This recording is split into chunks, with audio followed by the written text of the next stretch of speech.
दोस्तों, आज की कहानी है छोटी बहू तेरे ससुर तो तेरे हाथ का बना हुआ खाना ही खाएंगे। दोस्तों, कहानी शुरू करने से पहले अगर आपने हमारे चैनल को सब्सक्राइब नहीं किया है तो सब्सक्राइब कर लीजिए ताकि आपके पास पहुंचे हर नया वीडियो। कौशल्या सुबह के वक्त आंगन में बैठकर सोच में डूबी हुई थी कि बार बार उसके मन में एक ही उलझन थी कि वह कैसे इस समस्या का समाधान करे। बड़ा पूरा परिवार था, उसका सास ससुर पति केशव के अलावा जेठ जेठानी और उनके 2 बच्चे भी थे जो शहर में रहते थे। 10 वर्ष पहले जब कौशल्या दुल्हन बनकर अपने ससुराल में आई तब उसके सास ससुर ने अपनी सारी संपत्ति दोनों बेटों में बांट दी थी ताकि उनके जाने के बाद उनके बेटों में संपत्ति को लेकर कोई विवाद ना हो। अपनी सारी संपत्ति दोनों बेटों में बराबर बांटने के बाद उन्होंने अपने पास 5 लाख रुपए अपने पास रख लिए थे ताकि अपनी जरूरतों के लिए उन्हें अपने बेटों के सामने हाथ ना फैलाना पड़े। उनके इस फैसले से केशव को कोई आपत्ति नहीं थी।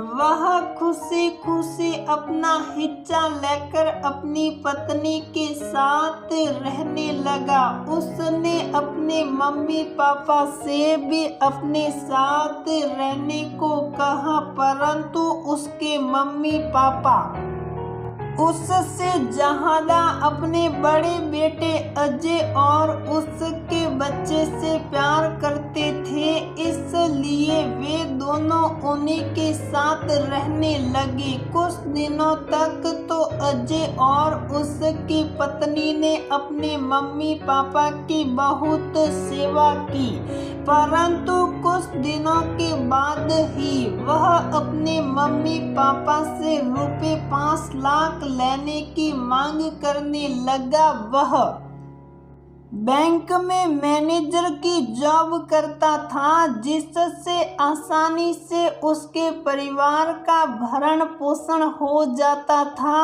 उसे शक था कि कहीं उसके मम्मी पापा रुपए 5 लाख उसके छोटे भाई को ना दे दे, इसलिए वह उन पैसों को अपने नाम से बैंक में जमा कराना चाहता था। जब उन्होंने उसे पैसे देने से इनकार कर दिया तब तक एक दिन गुस्से में उसने अपने माता पिता का सामान उठाकर घर से बाहर फेंक दिया, जिसके कारण दोनों सड़क पर बैठकर आंसू बहाने लगे। जब केशव और कौशल्या को ये बात पता लगी तब वे दोनों उन्हें अपने घर ले आए थे और सम्मान के साथ उनकी सेवा करने लगे।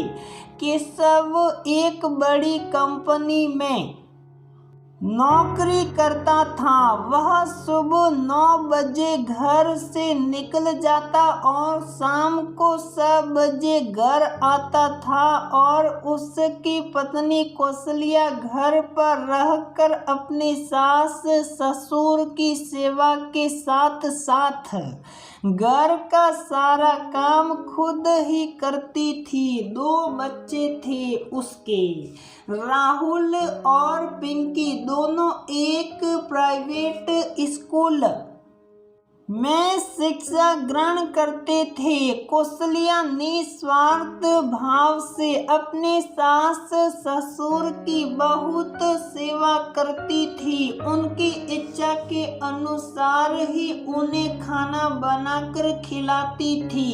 रात के वक्त दोनों पति पत्नी घंटों उनके पैर दबाने के बाद ही सोने के लिए अपने कमरे में जाते थे, जिससे उनके माता पिता बेटे बहू की सेवा से बहुत प्रसन्न थे। बेटे बहू की सेवा से प्रसन्न होकर एक दिन केशव के पापा ने जब केशव को रुपए 5 लाख देने चाहे, तब केशव ने पैसे लेने से इनकार करते हुए अपने पापा से कहा, पापा मुझे पैसों से नहीं आपसे और मम्मी से प्यार है, ये पैसे आप अपने पास रखिए, मुझे सिर्फ आपका आशीर्वाद चाहिए। यह सुनकर उसके पापा बहुत खुश हुए। उन्होंने वे पैसे अपनी पत्नी को दे दिए और केशव को सुखी रहने के लिए अनेक आशीर्वाद दिए।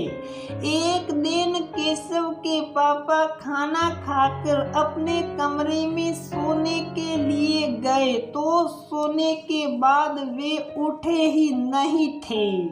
अचानक दिल का दौरा पड़ने से उनकी मौत हो गई थी। तब दुखी मन से केशव ने उनका अंतिम संस्कार किया और सारी रस्में विधि विधान से निभाई।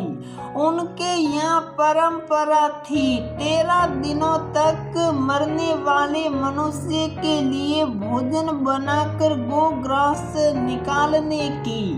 कौशल्या रोजाना अपने ससुर के निमित्त खाना बनाती थी और पूर्ण श्रद्धा से गाय को खिलाती थी। 12 दिन तो ठीक ठाक गुजर गए, परंतु 13वें दिन कौशल्या की तबीयत खराब हो गई थी।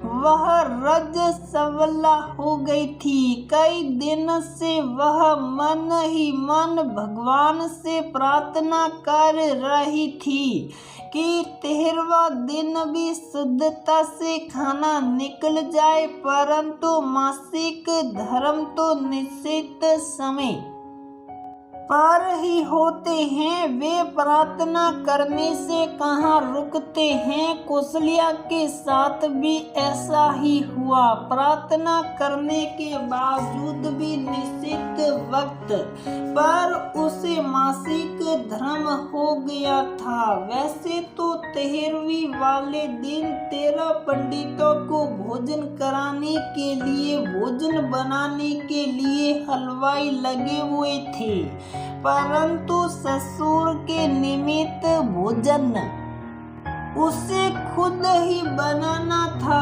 तबीयत खराब होने के कारण कौशल्या बेहद उलझन में थी। उसकी उलझन देखकर उसकी सास बोली, बहू क्या बात है। कौशल्या ने उन्हें अपनी परेशानी बताते हुए कहा, मम्मी जी यदि हम आज का खाना जेठानी जी से बनवा ले तो कोई परेशानी तो नहीं होगी। मैं तो अपवित्र हूँ, यदि मैं पापा के लिए खाना बनाऊंगी तो वह अपवित्र हो जाएगा।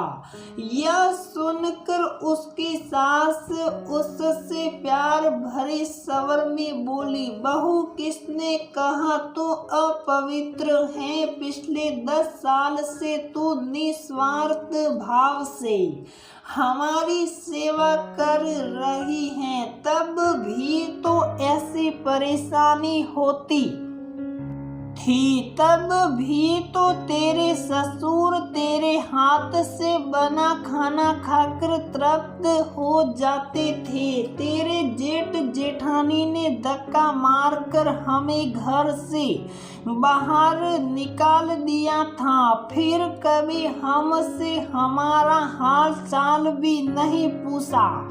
उसने हमें प्यार के बदले धोखा दिया। जीते जी जिसने अपने ससुर का सम्मान नहीं किया, मरने के बाद उसके खाना बनाने का क्या फायदा। जिसका मन पवित्र और निश्चल होता है, उसके हाथ का बना खाना कभी अपवित्र नहीं होता। बहू, तेरे ससुर तेरे हाथ का बना खाना खाकर ही तृप्त होंगे। तू जल्दी से नहाकर अपने ससुर के निमित्त खाना बना दे। सासू माँ की बातें सुनकर कौशल्या के चेहरे पर गर्वीली मुस्कान आ गई थी। उसके मन की उलझन समाप्त हो गई थी। खुशी खुशी नहाकर वह पूर्ण श्रद्धा भावना से अपने ससुर के निमित्त खाना बनाने की तैयारी करने लगी थी।